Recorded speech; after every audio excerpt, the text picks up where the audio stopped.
to imagine that it's been 40 years since the war broke out. What feelings are being triggered right now as you look back at your life since then and what happened during the war itself? Well, it's a long period, 40 years, you must say, but there are many things that happened to us during such a long time. And obviously, 40 years later, I try to remember myself as a young soldier, 20 years old, going into Lebanon, do not understand anything of the real things that are happening around me, even though I really understood where we're going. But still, it was a kind of a chaos. And once you get in and you see the welcoming at the first day, you think that you come to liberate this country.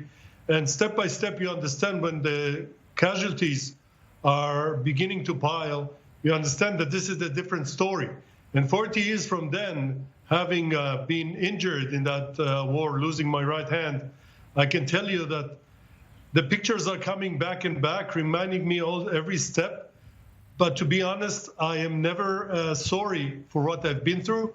And actually, I made it a great opportunity. Explain. I mean, you've gone on to have incredible success on all aspects of your life. Do you think you are where you are because of the experience of what you went through in the Lebanon War?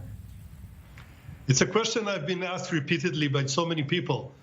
There is something to it. I can believe that there is. I mean, there's some powers and strength that you gain through that injury. But I think it's in my mind. Hadn't I been injured, I would probably I'm still in the army. I don't know, maybe now, but I would probably stay in the army and go forward to be an officer. But since that, I changed my life completely, and I began my career as an athlete, and that also brought me to represent Israel. So not only in the army, and please do not forget, I come from a family which survived the Holocaust, survived the Second World War. I have 3 brothers who fought in every war of this country, and for us, it's a way of life. So moving forward, representing this country, believing at its existence, and doing as my whole best, to be there for Israel every time I go abroad, every time I'm here in Israel. That's part of my life, and I think this is the exact same part I would have done if I wasn't injured in the war. And you yourself have 2 sons. One is in the army right now, correct? I mean, what is it like for you as a father with your own sons, working for the IDF and representing Israel? God forbid should something happen.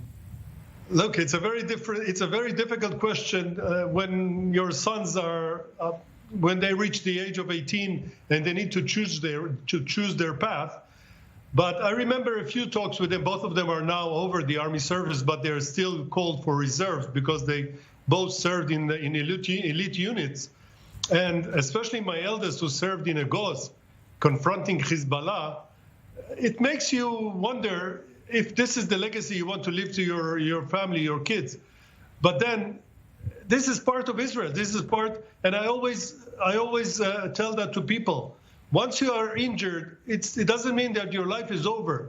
I must tell you that if you go to the Disabled Veterans Organization, you will find people who still lead this country economically, politically, socially. We still take a major part in this country, and we also do it by defending this country, and this is our kids who are going and doing the same work. So unfortunately, that's the reality, and this is the way they were brought up, the same as I was brought up in my family, and it just goes and goes. It's sad.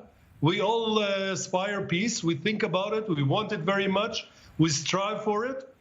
But the reality says we still have to fight for this country, even though we have many questions around that.